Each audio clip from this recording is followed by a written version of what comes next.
بسم اللہ الرحمن الرحیم۔ ایک صحابی اپنے گھر کے اندر تہجد میں قرآن مجید پڑھ رہے تھے۔ طبیعت ایسی مچل رہی تھی کہ جی چاہتا تھا کہ ذرا اونچی آواز سے پڑھیں، مگر قریب ہی ایک گھوڑا بندھا ہوا تھا اور چارپائی پر بچہ لیٹا ہوا تھا۔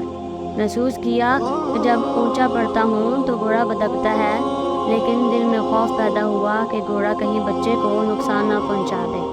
پھر آہستہ پڑھنا شروع کر دیتے۔ ساری رات یہی معاملہ ہوتا رہا۔ جب تہجد مکمل کی اور دعا کے لیے ہاتھ اٹھائے تو کیا دیکھتے ہیں کہ کچھ ستاروں کی مانند روشنیاں ہیں جو ان کے سر کے اوپر آسمان کی طرف واپس جا رہی ہیں۔ یہ ان روشنیوں کو دیکھ کر حیران ہوئے۔